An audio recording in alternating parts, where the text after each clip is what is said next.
Okay, good night. Good evening everyone. Welcome to my vlog. Bali, nag-order ako Tagalog na lang. Sige, Tagalog na lang ang language natin. Bali, nag-order ako ng EOS M adapter para sa aking Canon M50 series para yung lenses ko para sa APS-C, yung DSLR, pwede ka siya magamit dito sa M50. So bumili ako ng K&F adapter. Kakarating lang from Lazada.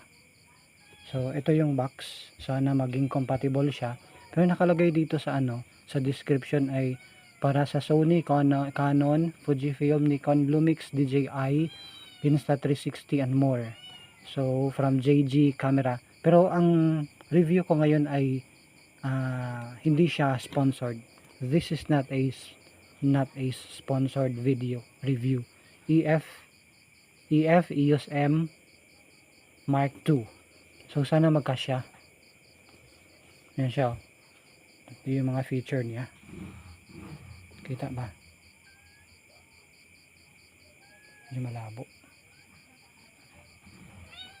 Yan siya kung nakikita sa camera. Yan. Yan, so bali ito na siya. Binuksan ko na siya kanina. Binuksan ko na kinuha ko na yung wrapper, pero kakabukas ko lang ng box. Ito yung mga laman. Mayroon siyang Allen wrench. Pang tighten siya ng bolt mamaya. Ito siya. So ito yung box. Diyan na yan. So tingnan natin ngayon. EOS M. Hindi siya parang hindi siya metal. Sa picture kasi doon sa Facebook, sa Lazada pala, sorry. Shiny siya. So mukhang hindi Hindi siya shiny. Hindi siya metallic. Ito, metal. Ito lang siya. So buksan ko kunin ko itong cup. Kunin ko rin itong sa harap. Ito sa tagos-tagos lang yan. Yan. So ilalagay ko na siya dito sa lens natin. So ito sigurong red. Teka lang yung red. Buksan natin yung gagamitin ko palang lens ay Sigma 10 to 20 mm. Bali, ito yung wide lens ko. So ito yung red. So itatama natin yung red. Kung ano yung sakto. Sana magsakto to. Hindi mali. Ganito pala. Ito yung element niya, front element. Dito yung element ng isa ng Sigma. So ano lang ito? White to white. Yan, white to white, red to red. Yun, nag-click siya. Pasensya sa pusa. Maingay. Yan, yun na siya. So ngayon, ilalagay natin siya sa M50. Sa M50. Kunin natin ang lens ng M50. Yan. Nagpalinis ako ng sensor kahapon. Shout out kay Joel Holiano. Tapos sana magkasya to. Lagay natin, balik natin, lagay natin. Uy, kasya. Uy, nice. Yun, nag-click siya, nag-click. Ngayon, i-power on natin kasi may battery na to kanina. Oh, it's working. Oh, it's working. Yan siya. Ito yung 20. Ito yung wide. So, yan. Ito yung natin Bali, ISO 400 ako. Since nasa bahay ako, indoors. Bali, isisirit ko hanggang 3200. Mahina pa rin. 25 pa rin yung shutter niya.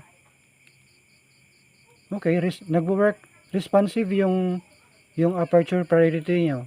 Yung aperture, nag-shift siya. Meaning, working siya. So, f8 siya, gagawin kong 5.6. Okay. Yan. Tapos, live view ko na lang. Ito yung nakukuha niya sa live view. Not sure ako kung nakikita. Close up. Ito yung object natin Ayan. Try natin i-shot Okay. Oh, di siya gumagana. Not working. Nag-work naman. Di lang siguro mag-focus. Retire natin.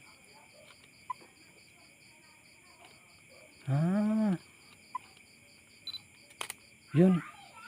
Nag-work naman. Ito yung kuha. Okay, another object. Tara natin itong baso.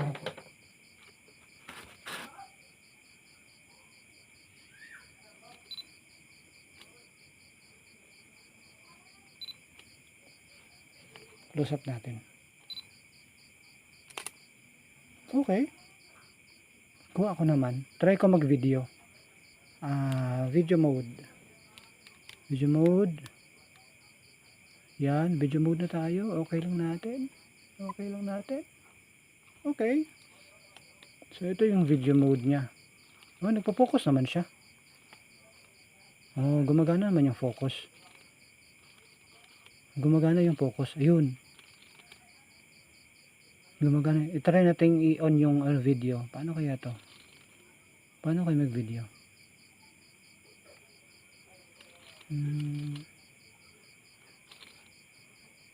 Paano kayo mag-activate ng video nito? Bago ako sa sa M50. Yun, okay. Working yung M50 natin. Kaso, pag nagwawabol siya, yun. Nag-video naman siya, kaso nag-stop dahil hindi kaya ng natin ng ating memory card. Sige, pero okay na rin to. Working na rin. Working siya.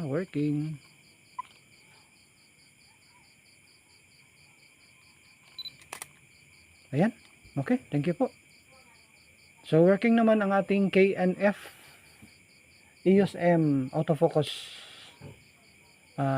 K&F concept autofocus mount adapter for EOS M 50 series. So, pwede ko siyang itry bukas. Again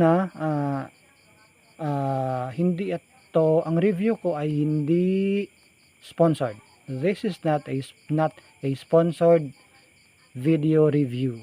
Okay? So, yan, hanggang dito na muna ang ating review.